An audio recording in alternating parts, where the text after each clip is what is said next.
It is episode 17. Once again, I have a very talented wrestler to interview, one that I know you guys have been wanting to hear from for quite a while. He's finally here. We're going to talk with him. You may know him as the Strong Style Switch, maybe 1/3 of the DeathRage Cartel. Give it up for my good friend, Dextor. Very nice. Very good intro. Was that a good intro for you, buddy? That was good. I'll work with that. Minus the friend thing, I don't know about that. Those are shenanigans. I can edit that out later, right, man. Good. Dude, I got to give you props from the beginning because I don't think that anybody knows, which I actually forgot until I thought about you being on a show, is that you are the one who came up with the name Ring Awareness. If it wasn't for you, I'd probably have a wrestling show called New Mexico Wrestling Fans Talk About Wrestling.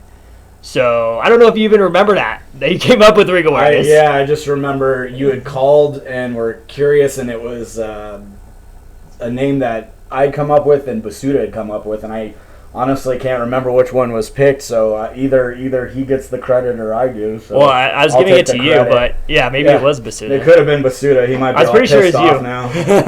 Screw you, Basuda. I'll see you soon enough. So one of us, but we were discussing that, so that's cool. One of us gave the name, so I'll take it. I'll take this one since he didn't decide to mention us in his podcast. So screw that guy. Fun fact there for everybody listening at home. So of course, man, same thing. I start off all these podcasts as far as you being a wrestling fan. What was your earliest memory being a fan? What attracted you to the product? Mine was really weird, just in the sense of my first memory of wrestling. I was probably like 11 years old. And I remember watching a match. It was obviously either one of the Saturdays or Sundays, and it was, none of the major shows or anything, but it was one of the ones that was on television. And I just remember a guy in a camouflaged mask, and I think he was wearing, camo gear or something, and he was wrestling another guy, long blonde hair, which was kind of typical for that period of time. But the thing that struck me so much was, and looking back on it later, I was kind of shocked by it too, was the amount of time that the match took, and how many times I thought one of the guys was actually gonna get pinned, and they just kept fighting through it and stuff. And I mean, they went to commercial and came back, and we're still fighting. And for whatever reason, that really was, I was like, oh wow, this is really cool. These guys are really strong, tough guys or whatever. Just keep on going, and you can't keep them down. Weird thing is though, is that after that, I don't really remember watching wrestling much until I got quite a bit older, and actually became a fan of Shawn Michaels, basically right before he did the DX thing or whatever, and then obviously he went into semi-retirement there for after the back issue. But right. He was my my next guy in line for somebody who I really kind of attached to, and enjoyed watching him wrestle and stuff. So those were probably the first two. But that first match, I couldn't even tell you who the guys were. I had no clue. I just remember being like taken by it, and then all of a sudden nothing, and then years later all of a sudden just came right back to it. So it was Shawn Michaels strictly who lured you back in as far as getting more in touch with the product and everything. Yeah, I would say definitely starting with him. I enjoyed the way that he carried himself. Again, the stuff that he could do in the ring. Even today, some of the stuff that he did in the past, a lot of guys, can't do. Physically they can, do the maneuvers and stuff, but just how he puts matches together and the stories that he tells and stuff are just phenomenal. And it seems for him that it all just comes right off the cuff. Right. Again, I don't know.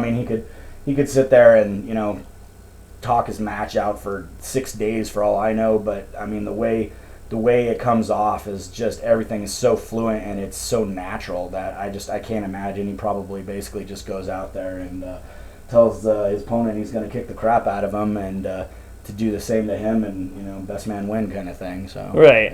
He was definitely a big influence there. Again, as I got further into wrestling, I have to give props to a friend of mine, Nate. I was strictly basically a WWE fan, and he was like, you should check out this company. My brother and I, we taped the pay-per-views or whatever, and he brought it over, and it was ECW. Oh, wow. And he kind of showed me that, and at first, I'm not gonna lie, I was kind of standoffish. I was really impressed in the sense of, the guys in the show and stuff. Like Tommy Dreamer is a guy I really, really enjoy. But anyways, at that period of time, he was what you would consider kind of like, a pretty boy to that, thing. He wasn't all, geeked up or nothing, but, he's a good-looking guy, and all of a sudden he's, pouring blood out of his forehead and stuff, and that always, like, I was just like, oh my God, what's going on here? This, good-looking guy is actually bleeding everywhere, and and then the Dudley boys, Spike Dudley was a big one, just because, again, it was, this, 5'4" guy getting tossed around like a bag of garbage and just coming back, and just the toughness behind it again, so it took probably like 2 pay-per-views from seeing that, because again I was so kind of ingrained with WWE is this product or whatever.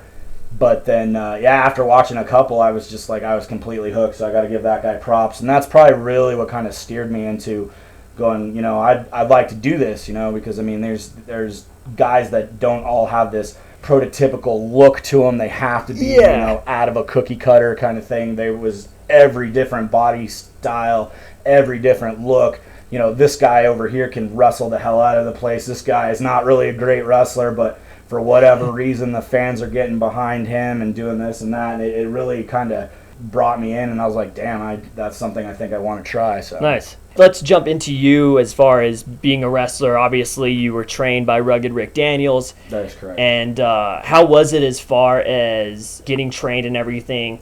I know Rick Daniels was only here. He was only here for a couple of years, right? Yeah, I think all said and done, I want to say he was probably in Albuquerque probably 2.5, 3 years maybe, but we caught him sort of on the tail end of him being here, so we didn't even know he was here till, pretty much right before he was getting ready to, move back to Maine. So, but yeah, pretty much, I guess like everybody, you kind of, start wrestling around, your front yard, backyard, whatever you want to call it kind of thing. And, sort of going, okay, I know sort of how to do this. I know sort of how to do this and stuff. And, the thing is, the hardest part for me personally is, again, I'm not gonna, shit on backyard wrestlers or whatever, because, most of these guys, unless you were, say a football player or possibly a collegiate wrestler or something like that, most of these guys, everybody freaking starts it that way. Now it's not like on television where, everybody's hitting each other with, baseball bats and barbed wire and freaking light tubes every match, and, everybody's bleeding all over the place and blah, blah, blah. But to be like, backyard wrestling, blah, blah, blah. Dude, we all came up that way. That's the way we started, because if you weren't, wrestling with your brother or something, you're wrestling with your best friend, because, again, you're like, well, dude, they can do it. Why can't I do it? And, so to completely shit on that is just stupid. But what it is if you don't move past that and, basically go, okay, I know I now have a passion for this. I beat myself up, enough that why don't I take the next step and go beat myself up some more and learn, the proper way to do it, to, put a match together, to have a psychology where it's not just punch, kick, or, let's hit each other over the head with stuff, constantly, and there's your match, 1, 2, 3, big, high spot off of, the roof of your house or whatever bullshit, that you're doing at the time and stuff like that. Actually come and learn what you're doing. Make the little things count. That's a lot of it. Is a lot of people don't understand that, there's a whole lot going on, even when there's not a whole lot going on. Obviously you pace a match a certain way. Sometimes, it's extremely fast, and sometimes it's extremely slow, and neither one's the right way to go. As long as A, the crowd's enjoying it, and B, you're trying to tell the best story you can with the guy you're in there with. That to me is the biggest deal. So Rick Daniels, an amazing guy, really cool. We got to meet him, and basically what it was, we were doing stuff, and he was real kind of quiet and stuff on things, and he's like, well, let's try doing it this way. Let's try doing it this way. And then, he wasn't one of those guys that would give everything up. I think he kind of like wanted to see, what our intentions were and things like that. And so we kind of had to pry it at him. We really had to ask questions and be like, what do you think about, doing this? And be like, well, let's try doing it this way, or let me show you how to do this. And to me, I appreciated that, because, again, it was one of those where it was like, you had to ask, you had to show the guy that you actually, were truly wanting to do something. Right. And not just like, oh yeah, dude, show me how to do this, the high spot, or, show me how to, flip over the top rope all crazy and blah, blah, blah. He wanted to know that you actually, gave a shit about wrestling. So, I don't know. I always give him just, a load of credit. Again, you basically pick up your basics from your trainer. And then the way you get better is you just wrestle and wrestle and wrestle and wrestle, and you wrestle anybody you can whenever you can. And I mean, even if the guy's the drizzling shits, or even if you're the guy that's the drizzling shits in the match, you should still learn something from every single match. And I think that's really where people start to get better. I mean, you get a foundation for stuff, but you don't really get better until you actually get to, wrestle different people. And I mean, shit, dude, everybody has terrible matches. I mean, that's all there is to it. Obviously, as you get farther along, you hope to have less, terrible matches. That's obviously the goal. But, even the terrible ones, you can learn, from those so much, because you basically go, well, first off, I don't ever want to do that again, because that was horrible. And, I don't want to, take that move that way again, because I injured myself when there was probably a way better way, to take something or whatever, and, just go from there. So I think that's really where you get the most, is just, wrestling, going out there and doing it and stuff. So again, that's strictly my opinion, but that's kind of the way I look at it. So gotcha. Well, you're known as the Strong Style Switch. How did you decide to? What were some of your inspirations as far as your style of wrestling? What were your inspirations to go that route? Obviously, I know being a high flyer wasn't probably on top of the list. Yeah, being a fat kid. Yeah, that. I can do a few things off the top rope. I'll give myself a little bit of credit there, but at the same time, that's probably not where I should be. We'll leave that to the Fox stars and those guys. But pretty much, again, I started seeing what was considered strong style, and real quick, I don't again want to bore people with semantics of stuff, but the strong style thing is basically one of two things. You either have Japanese strong style, which is basically guys who, sort of do a fighting spirit style of match, where they go in and they're having a real competition there, and, stretching each other out, hitting each other and stuff like that. Now, I'm not going to speak from experience. I haven't had the opportunity to wrestle anybody from Japan, but I have heard two things. One, they'll hit the shit out of you, or B, they look like they're hitting the shit out of you, and they're actually, it's not nearly as bad. But here in America, the strong style is basically taken from that, and a lot of times you are just getting punished. But basically, when you go in there, you're going to have the idea that your opponent is sort of in the same mindset as you, because you don't want to go in there and just start wailing on a guy and him not be in the same mindset, because if he's not, again, your match will go to hell. Either he's going to get freaking pissed off, which is completely understandable, or you're just going to hit him and he's not going to be ready for it, and then he's, lights out quick, and all of a sudden, you have your match. Yeah, your match just basically goes to hell. So, either side of that is not good. Again, I like the physicalness of it in wrestling. That's probably where I get the most enjoyment in that sense, is, the physicality of it, what you're doing, and, telling that story in the most realistic manner that you can. Again, I don't do it with everybody. I only do it with people that, I can trust and they can trust me, because, again, I'm not going to, put somebody that I, just met or whatever and just go in there and, blazing fury on them and stuff, because, that, like, as far as I'm concerned, that'll probably make for a really crappy match. Yeah. But, so anyways, that was a long drawn out when it was supposed to be short, but anyways, fuck it. In the sense of inspiration for that, one of the guys that I really started watching that I was just completely taken aback by was a wrestler out of California called Super Dragon. Okay. The big thing with Super Dragon, always very stiff, very intense. Again, he was one of those guys that, as far as I was concerned, could tell a really good story. But the thing that was most shocking about him is he's a masked wrestler. Mm-hmm. And it's not one of those where you see his eyes or you can see his mouth or anything. I mean, he's completely hooded masked wrestler. Look him up. Super Dragon's awesome. But anyways, he still was able to portray so many emotions with a full mask on, which I just, in this day and age, is just so like phenomenal to me, because you could see he was pissed. You could see, that he was beat up, and you could see, that he was being cocky, or, whatever it was. You could see, in those few matches where he actually respected the guy, where, he shook their hand and respected him, you could see all of that without ever seeing his face. And to me, I was completely taken aback. That's because awesome. I was like, how do you do that without, facial expressions? That's one of the biggest things in wrestling. I mean, facial expressions all the time to, I'm in pain, I'm pissed, I'm whatever it is, nothing. And he told it with obviously the story and his mannerisms and his body and stuff. And so that to me was always really astonishing. I really was like, whoa, man, this guy knows what he's doing here.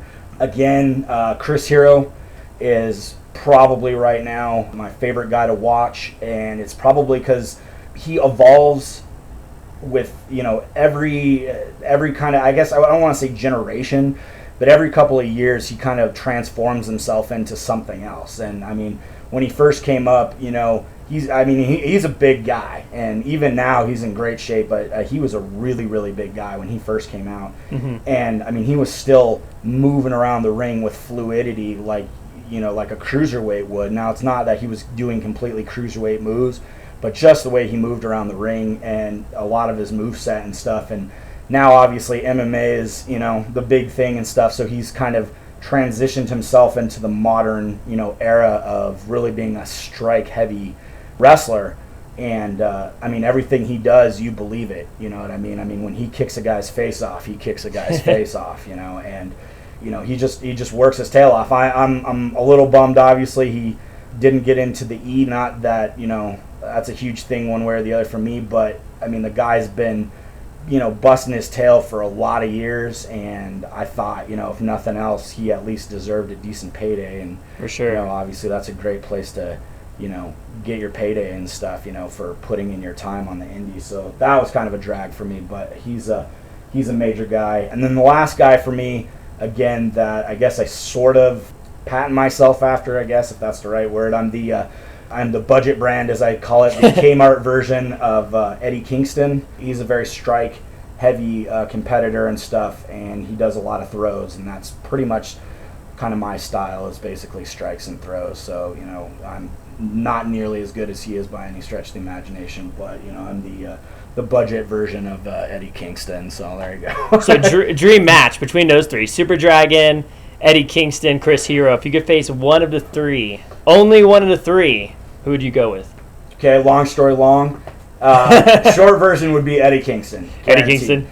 Chris Hero, I think if I had a lot more experience, if I'd had the kind of experience that he's had where he's been able to go over to Europe and Japan, do that, and then come back, I would do that. But I think right now it would almost be a wasted match, because I think, in all honesty, he's so far out of my league in that sense, or I'm out of his league, I should say. I'm not even in his league, because very few people are. I mean, in all honesty, I think he brings the best out of people from what I can see. Gotcha. But they're not up to par with him, so I think that would almost be a wasted match in that sense.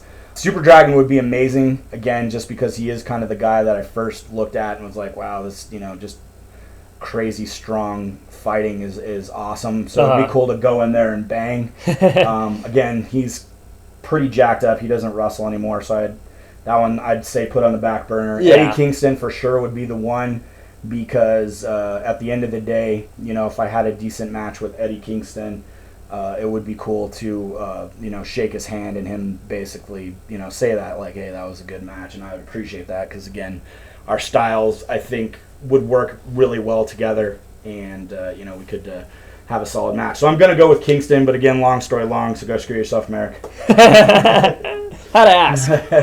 Dude, we can't have a conversation with you without mentioning your comrades in the DeathRage Cartel: Johnny K, Yes. Josh Payne, Baby, of course. God, I hate that bitch. Dude, what's up with Baby? Dude, it's horrible. Like, okay, so the thing is Johnny's always been a little bit off. Like, of course. I mean, you can watch him throughout his career, and he's always been a little bit off. But, like, I guess about a year ago, I don't know, something happened, and Josh and I honestly have no idea exactly what it is because he never really talks about it. Okay. But he just sort of showed up with her.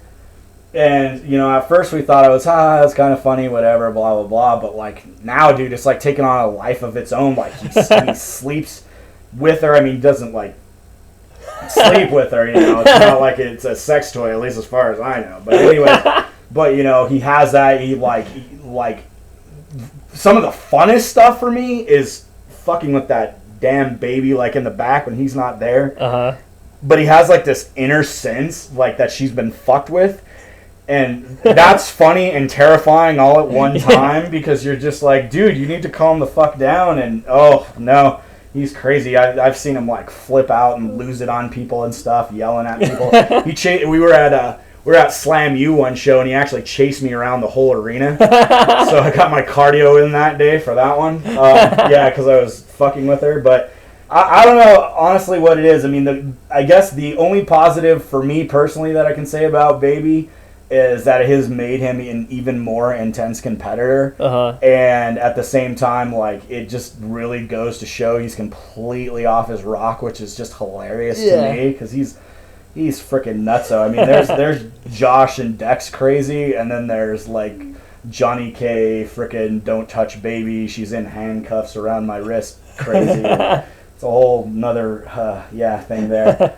Again, like I said, Johnny's intensity has kicked up a grip since then, so I guess it's blessing in disguise. Right, to some degree. It's like it's the evil that you'll tolerate at the same time. If I can ever figure out how to get that bitch away from him, she's gonzo. DRC-wise, Josh Payne, I mean, it's literally like one of your greatest adversaries, right? Yeah, the matches that we've had against each other have been probably some of my favorite because, again, I mean, you just go in there and punish each other, and again, it's kind of like, how much, fortitude do you really have, and we kind of, like, push each other back and forth, but the best part about it with him is okay, so now we kind of know where each guy stands, and, you want to go to battle with that guy. Right. You've gone to battle against that guy, so you want to go to battle with that guy because he's got your back. He and I don't really have to talk in that sense. Like, if I get hit with something and I'm fucking dazed and that cover comes or whatever, like, he's going to know if I'm kicking out or he's going to know if he needs to come in and change the tide. We wouldn't cheat. That's just not our style. Of course not. Exactly. The DRC is straight up. But, if he needed to take care of a situation or something and vice versa, you know what I mean? So, I mean, that's the thing, I guess, out of the wars that we've had is basically become this bond where, we don't have to talk about shit. We just go in and F people up and try to fuck over Baby. So, there you go. Well, F people up is what you guys are going to be looking to do. August 23rd, next Saturday, guys, in case you're living under a rock, we have the Mar Van Buren Tag Team Invitational going down in Lubbock, going down at the Lubbock Memorial Civic Center at 7 p.m. Doors open at 6:30. And it's a one-night tournament, 8 teams. You guys are one of the teams. You guys are in this tournament with 7 of the best tag teams in all the Southwest. Plus, you've got Martin Casals and Rob Conway, the current NWA heavyweight champion, in this tournament as well. You guys, I don't expect you guys to give away your strategy or anything, but what are you guys thinking going into this huge tournament? This is possibly the biggest night of your guys' careers as a tag team, right? Yeah, I definitely think this is definitely one of those ones that whoever wins this tournament, us, is gonna move up to the upper echelon. There, given there are a lot of really good tag teams out there, there truly are, but the ones that we've put together, it's such a diverse group of wrestlers and stuff that anybody who misses this tournament is definitely going to be kicking themselves because I mean you've got everything. You've got monsters in there. Gabriel Gallo is he is a beast. I mean, I've literally seen that guy chop people in one chop and they're bleeding and gasping for air. Like it shocks me sometimes. Like he goes in and he fires in a chop and I'm like, dude, that dude's like gonna get heart arrhythmia right off of that freaking chop. It's gonna set the the beat of his heart to, Gallows chop, and that guy's going to drop dead right there in the ring. And him and his partner, Dom, been together for a long time, so they're obviously a scary team just because they know each other really well. And you guys already have a history, of course, the two teams. Yeah, we've done battles with them in Slam U and in 0-1 wrestling, so we've had some, solid wars with them, singles as well as, tags and stuff like that, so that's good. Obviously, La Migra is an interesting one. They're an interesting dynamic because, Gringo's obviously Destiny Wrestling's current heavyweight champion. Right. And for, people out there that don't know, him and Grande have been tag partners for a long time. And if you've never seen Grande in person, it's basically like Gallo under a mask. Just a massive man. I've taken stuff from him in the ring where I honestly didn't think I could get up. Like, he splashed me in a corner one time, and I literally was surprised that I didn't have shit in my pants when I went to the back, just because he's just so strong and so menacing. Brute 66 is an interesting dynamic because those guys have been going all over the place, for sure, tagging together. So they haven't actually been tagging as long as we have, but the experience that they're getting, I mean, they're basically a very dangerous two guys, plus, New Mexico guys. I assume they'll probably have a chip, as, all New Mexico guys do when they go out to Texas and stuff. So they're good. Obviously, the Fox Stars are the current Destiny Wrestling tag champions. You look at them and you're just like, yeah, really? And that, unfortunately, is what'll get you every fucking time, because we've battled the Fox Stars as well, and they are very good at what they do. And for being what you consider undersized competitors, the amount of punishment those guys can take is unreal. Like, I mean, literally, I've seen Shadow Fox tore up his knee in the middle of a match and was just getting laid to waste, and he still came back, and they ended up winning. I mean, and he won on a bum knee, and he's a small guy. So again, right, It's like one of those things where, you just never know. Classic Connection, I don't know a whole lot about them. I do know Levi Shapiro he's a hell of a worker. He's kind of in line with the DeathRage Cartel, where he's a non-cheater as well, strictly by the rules, and I'm sure his partner is as such. Obviously, you've sort of got the wild card there with the former WWE Tough Enough guy and the current NWA heavyweight champion. Right. Again, I know those two have actually battled each other, so they know each other at least in that sense. But again, I mean, you have that kind of talent, put together as a team. I mean, again, don't get me wrong. I think, years of tagging can definitely maybe one-up it. But at the same time, you put that kind of talent together, and, I mean, they easily can take that tournament. You think so? I mean? Yeah, I don't, no issue there at all. And then, obviously, we got the Canadian Pitbulls. Right. Those guys have been teaming together forever. They've been coming to Destiny Wrestling and, tearing it up. And again, they're a group that you don't know exactly what you're going to get from them, but you're going to get a fight. I mean, we've wrestled them before. We've wrestled them again, singles and in tags, and so again, they're a group that they'll just come in and kick your ass and leave. I mean, they're Canadian, so fuck it. Yeah. They'll drink a Foster's, just for you people out there. Foster's actually from Canada, not Australia. And, pour some maple syrup on some frickin' honey and go to town, and out the door they go. So, good tournament. That's all I can say. We're going to win, but still a good tournament. Who are you guys looking forward to facing the most? Man, that's a hard one. Who do you want in there more than any of the other 7 teams? Who's the one team that you would love to meet in the finals and beat them to win the whole thing? If it's basically go in and just embarrass the shit out of them, it's got to be the Keepers. Oh, wow. It's got to be the Keepers. Okay. I would love to go in and just embarrass Dom and Gallo. That would be outstanding. They deserve it. Screw those guys. Straight edge lifestyle. My ass. I'm drunk right now. How do you like me now? No, they would be amazing. On the flip, I would love it if it was Gringo and Grande, because that basically means like the two groups with most upstanding gentlemen, the DRC, La Migra. Basically, world's greatest citizen society right there. If we could meet in the finals, that'd be outstanding, just because, if for some reason, which I know isn't going to happen, but if for some reason we were to lose, at least we know that trophy's going home with two gentlemen that are as upstanding as those two guys. So, I'd feel good about it. It wouldn't be going home with, one of the mamby-pamsies. So that's good. So that would be the two, I guess, brother. So August 23rd is a huge show. Everybody should come out to Lubbock. Albuquerque, I know you guys, there's quite a few guys who are going to be coming down to the show. I know Karen, Peter's coming down with the whole crew. And if you're listening to this, and if you don't plan to come down, you got a week to make arrangements to get down to Lubbock on the 23rd. It'll be worth the road trip. It's only 5 short hours from here in Albuquerque. Slow. Yeah. Put your foot on the gas, you'll get there quicker. There you go. It's worth it. Tickets are only $10. You can get them online at selectaseatlubbock.com right now. Go buy your tickets. They'll be worth it. 8 of the greatest teams in the Southwest and beyond are going to be in this tournament. Definitely worth it. Before we sign off, we're going to get to some WWE. We're going to predict SummerSlam, which is tomorrow night.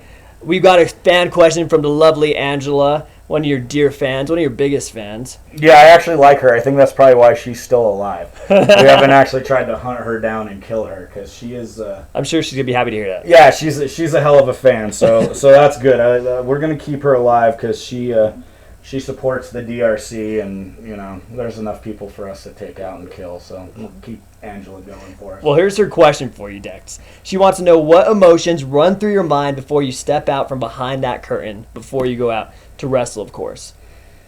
I don't know. Obviously, early on, you always, you have those butterflies, mainly because, again, you're just, I don't know, if you don't get excited anymore to wrestle, probably at that point, it's time to hang it up. I mean, same kind of thing. It's if you're not learning from every match and trying to improve and always trying to get better, no matter what, then you've probably already hit your personal peak, and maybe you should just hang it up and call it a day. Yeah, exactly. Let people who actually give a shit at that point, keep going, and hey, maybe you had a good run, and just call it quits. So again, if you don't get at least a little bit nervous, just if nothing else for the anticipation.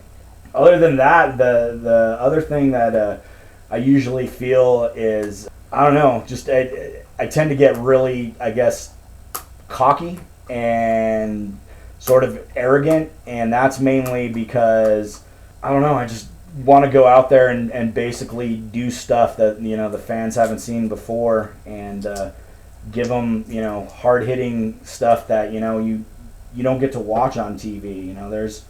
There's a hell of a lot of good workers in WWE, but a lot of it is very vanilla and very bland. And I know they've been making an effort to get that better, and I think they're doing a good job. But what you experience on the indie scene versus what you see on TV is just night and day. Yeah, for sure. So in that sense, I mean, that's the thing, is like, I carry the arrogance, out with me, and, it comes back with me again after I walk through that curtain, because, generally we're going to win, let's be honest, for the DRC. So, but yeah, those would probably be the two. So there you go. Well, I got a final question for you. I want to know, hands down, favorite match of all time. My own or your own, of course. Oh, okay. Yes. I wasn't sure if it was one I'd seen or. One you've seen probably something involving Batista. Yeah, you're a funny guy, Merrick. Side note for all the fans out there, that's how Adam Merrick and Mr. Dexter actually got hooked up. It's all due to Batista. Drax the Destroyer. That's right. Sitting in a restaurant, and both of us recognizing him, and then going, "Oh, so you're a wrestling fan too, huh?" So pretty much one of the worst wrestlers that I've ever seen in my life. Made it possible for the two of us to get together and start tearing it up. So we both owe Batista our career, so I guess we should pay him a little homage and shake some ropes and go do some MMA and then bail out at the last minute before we get a movie deal or something. I don't know. Shit, brother. I don't know, man. God, that one's hard. Can you at least name a favorite opponent of all time? It would definitely, Josh is probably my all-time favorite opponent. Nice. Just because we've done so many different kinds of matches. Yeah. We've done pure wrestling stuff to freaking straight up hardcore, ultra violent stuff. You know what I mean?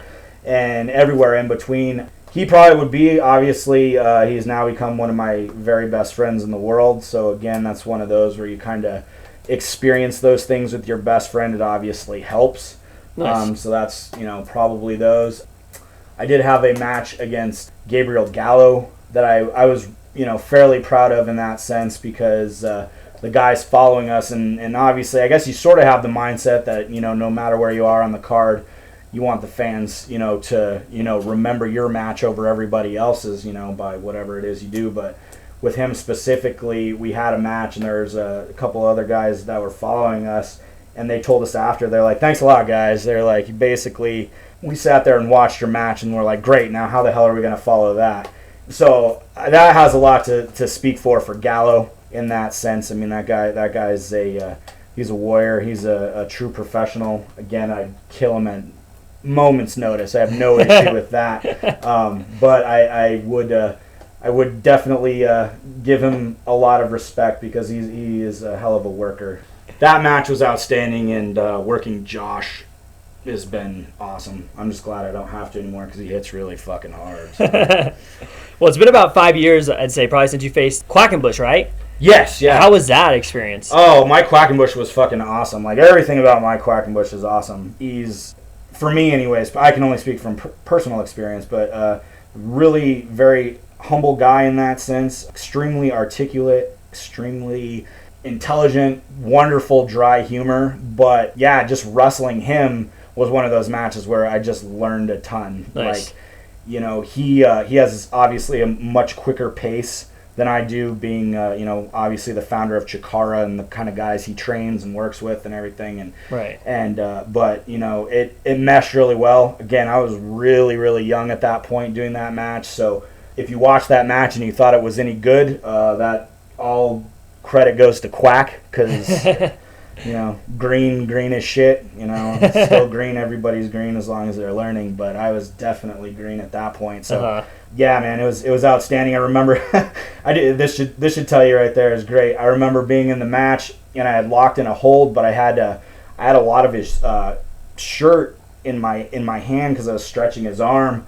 And, he called me out on it. That was pretty good. So that kind of tells you, he's like, you fucking rip my shirt and I'll kill you. And then he proceeded to double stomp me on the concrete and I couldn't breathe I remember the next that. 4 hours of the night. I was sitting gasping for air while we were all drinking beer. Everybody else is having a good time and I'm trying to breathe. So, he paid me back. But it was an awesome experience. Nice. I appreciate everything that he obviously did for us and our company because he's a hell of a guy, so For sure. Check out Chikara as well. Definitely. He just came back. Well, let's jump again tomorrow night. Huge SummerSlam show is coming up. So we got a stacked card. 8 matches right now have been announced. First match, we're going to go with the flag match. We got Jack Swagger representing the United States, going after Rusev with Lana. Of course, representing Russia. This is a flag match. Whoever, I guess, grabs their opponent's flag will be the winner.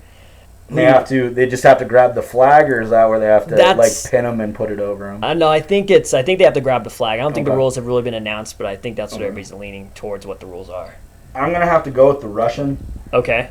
He's kind of on a high right now. Yeah. Obviously, I think if Swagger had maybe more fanfare, they might, the real American, blah blah blah blah, kind of bullshit. But I don't think he's not.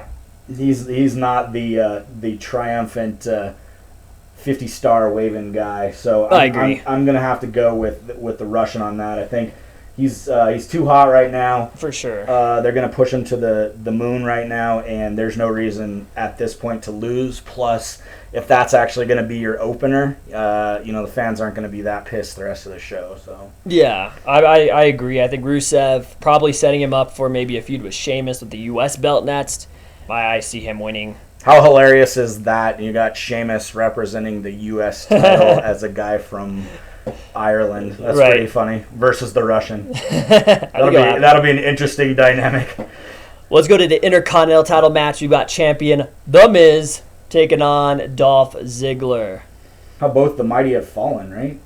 Miz for sure, yeah. Yeah, I mean, they're both pretty up there. Ziggler, I mean, the crowd's fully behind him. Yeah, I mean, he's going, and again, little dun-dun for all the fans out there. You know, wrestling has gone on longer than 6 months. Yeah. He used to be a cheerleader, folks. Used to be a cheerleader. And I don't mean like at college. I mean in WWE, and now he's come back as Dolph Ziggler and is extremely talented. Damn, that guy's, some of his matches are outstanding. For sure. Man, that's a hard one.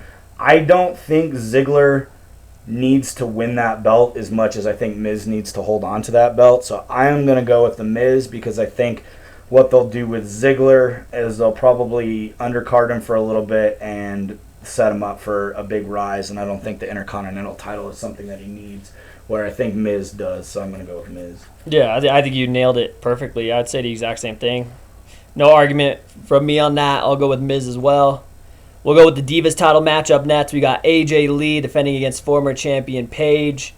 Paige is an interesting wrestler. Her, again, I don't know how much everybody knows, but her whole family is in wrestling. Her mom was the Shimmer champion for a while, and her dad owns a promotion over in, I believe it's Scotland. I could be wrong about that, but anyways, I mean, the pedigree on Paige is out of control, and I know she's got relatives, cousins, brothers, whatever, that all wrestle too. So I mean, for her as a female wrestler, I mean, the sky's the limit for her. The thing is, there's no reason to have Paige win that belt back right now. I mean, if she's going to be a heel, even though, again, you know, AJ obviously was the heel, and I guess now is babyface. Is that correct? Correct. Yes. Okay. In that sense, but I don't see Paige getting the belt just yet. I think they need to build with that a little bit more. Again, strictly my opinion on that. I think AJ is a better representation currently, just because she probably is the biggest female diva right now, and it's probably better to keep the belt on her than put it on Paige and trade back and forth. I think it'll be more if she somehow holds on to the belt and Paige loses her mind a little bit more and maybe goes after her with a butcher's knife. I don't know. But anyways, yeah, Paige is definitely amazing as wrestling goes. So that's okay. I'll go with Paige to win. I see AJ retaining, but I think Paige, maybe they'll pull a swerve. I think they're going to pull a swerve, give it to Paige. I think that they're probably more challengers if Paige won, as far as maybe do a rematch with AJ. I don't know. I'm going to go with Paige, though. That's my final answer. It's not bad to have that heel with that belt. Yeah. Let's go with Chris Jericho taking on Bray Wyatt for the second time. Who won their first Jericho match? won last month at Battleground. Okay. So this one, both Eric Rowan and Luke Harper are banned from ringside, so it's just one-on-one. I think, again, Jericho won last month. I see Wyatt getting the win here, maybe them doing a tiebreaker at the following pay-per-view.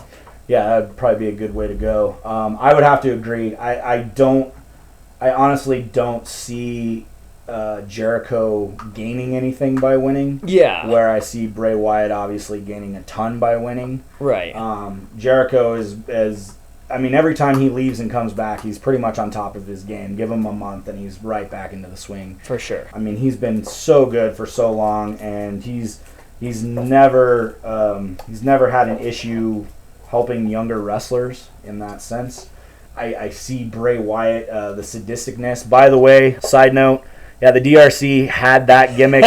We've done it better and longer than the Wyatt family has. We've been doing it for a good 4 years, so buy our shit instead of theirs. If you want to see a stolen gimmick, look no farther than there, and then look at us on YouTube. We do it a lot better. Anyways, Bray Wyatt. On the side note to that, though, he's amazing. He's very good. His promos are outstanding. Pacing in the ring is amazing. His storytelling is amazing.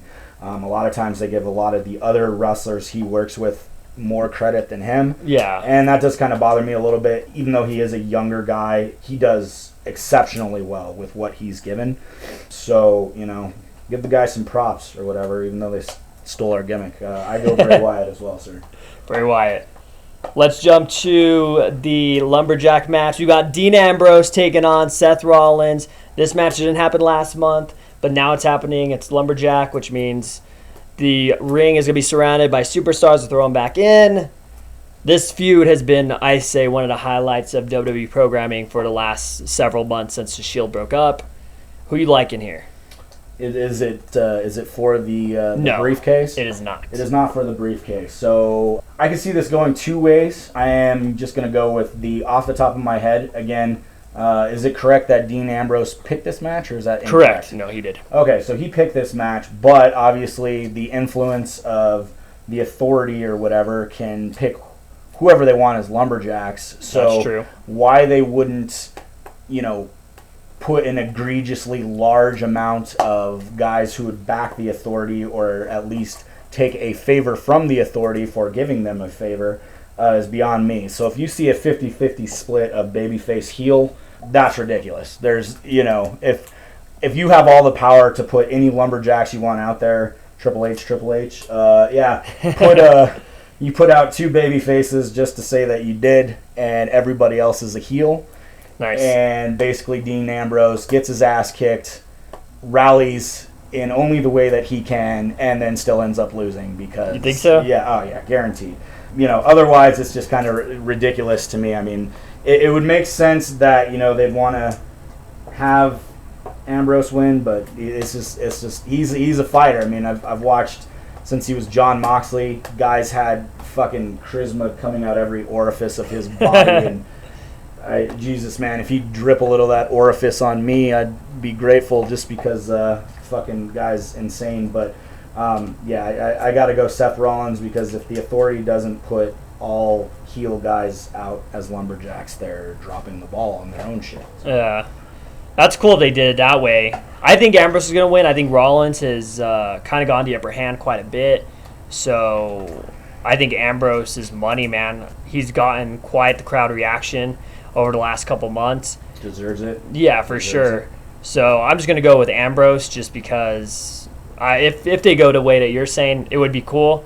Then I could see Rollins winning, but I don't see them being that creative. And I think Ambrose is going to win just to further this feud. Hopefully we get some crazy gimmick next month. I think this feud should go on for at least another month, if not longer. Agreed, yeah. It's kind of, to some degree, got sort of that old school feel where they're not just pitching away a feud after one pay-per-view. Yeah. They're actually building it up, sort of the way they did the Shield. They built the Shield up. And, totally.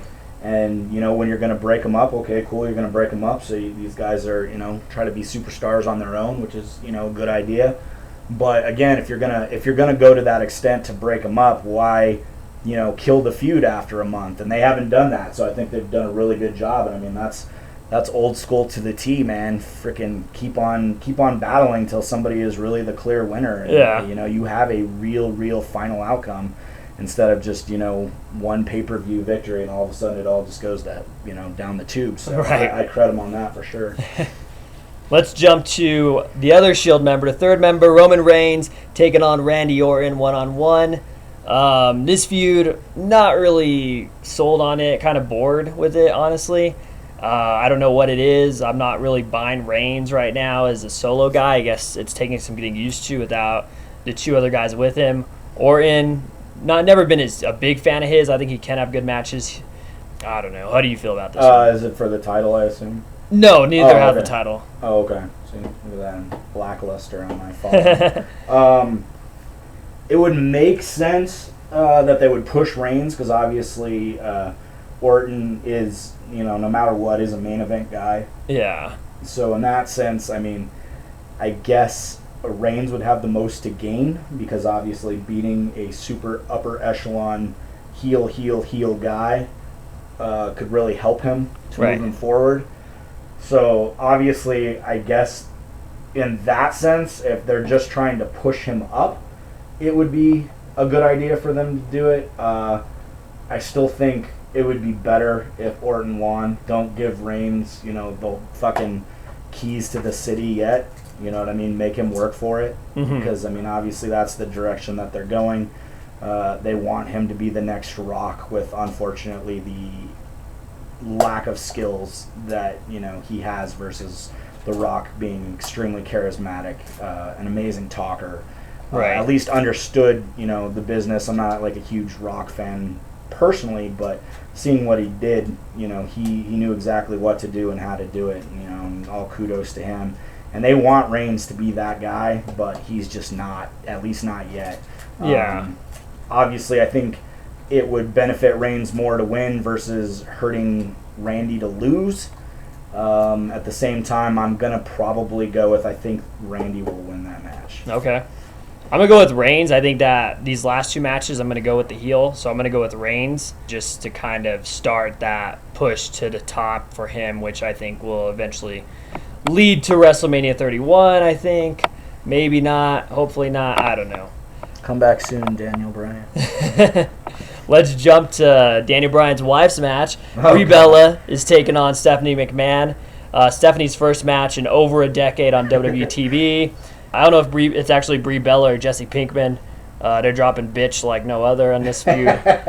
So I'd rather see fucking Pinkman, I'm not going to lie. Probably a better match, at least better promos for sure. Fuck yeah. But I don't know, man. This feud, I think, has gotten... Stephanie's been pretty good in it. But Stephanie, she has that... Like, she's good, but then I'm just like, oh my God, shut up already. You're annoying. She does well and then just goes way over the top with Yeah, it. she does. She definitely does go over the top, it seems like. Like, Brie put her in Brian's yes lock, and she's all sitting there. Yeah, she's all sitting there. Yeah, badly, first off. And, like, Stephanie's all, like, grasping for air and everything. I'm just like, dude, come on. Pull it back a little bit, Steph. Who you liking in this one? God, I honestly, in all honesty, I hope to God Steph wins. Yeah, I agree. Just maybe so they'll just bury it and try something else. Right. I don't know. I see Nikki turning on Brie and that ending the Bella twins. Nice. I'd be okay with that, I guess. What do they say? The way you tell the difference is you look at their boobs? Yeah. Is that what it is? Pretty much. All right. One's big, one's small? Yeah. What it is? Or is one like, the right one on one is hanging to the left and the right one on the other one's hanging to the right? If that even makes sense, I don't know. The nipples are pointing in different directions. Are you expecting a Matt Classic in this one is what I really want to know. If Matt Classic would show up, it would be outstanding because he would go in there and flex the hell out of the place and just be amazing. But in actual Matt Classic, I think you and I have a better chance of sprouting wings and frickin' flying around the world or something than that actually happening. If they give that match longer than 5 minutes, they pretty much killed anybody else on the card that probably should have been there and not them. So that's sort of a disgrace. Yeah, thanks. Where's that guy at? Yeah. Let's give fucking 20 minutes to Steph and Brie, who one of them definitely shouldn't be there, and the other one's Brie. No, just kidding. Just kidding. But anyways, anyway. So yeah, if that goes longer than 5, it's a disgrace to wrestling. So let's have Steph win it and just be done with it. Nikki want to turn on her, cool. They can, fight each other on house shows, the two sisters, and be terrible wrestlers there too, and be on their diva show and be done with it. So. Well, the big main event, the big match, we've got the WWE World Heavyweight Championship being defended. John Cena faces Brock Lesnar. Oh man, I guess that really is the big one there, right? That's the big one. The big one is, does Brock win the belt, and then does Brock actually show up between now and WrestleMania? I mean, can you honestly have a heavyweight title where the guy never defends it? Don't get me wrong, the chase for the belt, the screw jobs, all that stuff, I mean, that's done properly, that's amazing.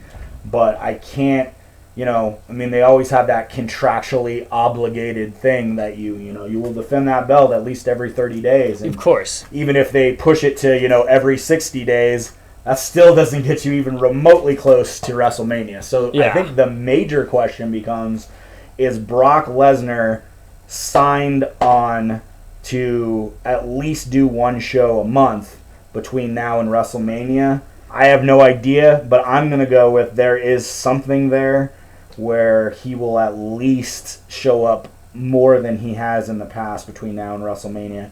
So in that sense, I will say that Brock Lesnar does win it. Obviously, WWE is looking, for super credibility in that sense with him, I guess. Obviously, he is a former UFC heavyweight champion. Yep.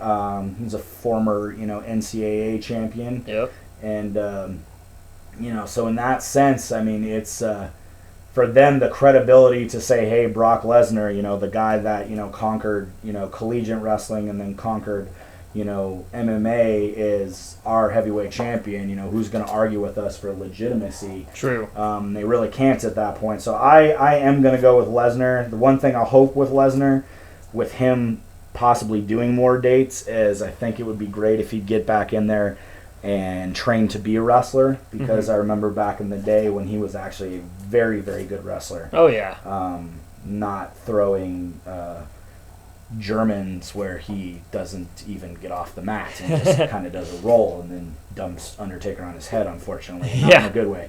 So I'm gonna go with Lesnar, and he's gonna show up more than once every 2 years. Okay. I agree. I'm going with Lesnar too. I think it's something that they've been building up for, man. I mean, the guy ended the streak, the biggest streak in wrestling. So obviously he should be the next heavyweight champion. It does kind of shit on it if he doesn't, right? Yeah, totally. I agree. I think it totally shits on a streak for sure, and they can't have that. So hopefully it'll be a good show overall. I'm kind of looking forward to it. We'll see what happens at SummerSlam. Dexter, once again, got to thank you for coming down. Again, August 23rd, next Saturday, guys. Come down. If you have any questions, hit me up, hit him up. Van Buren! Freaking Van Buren, bitches! Come see if the DRC can get it done. Or see how they get it. See how they get it done. See who they defeat at least. Guys, thank you so much for listening again, once again, to Ring Awareness. I look forward to hearing what you guys got to say about SummerSlam, about the Marv Van Buren Invitational next Saturday. Until then, this is Adam Merrick signing off.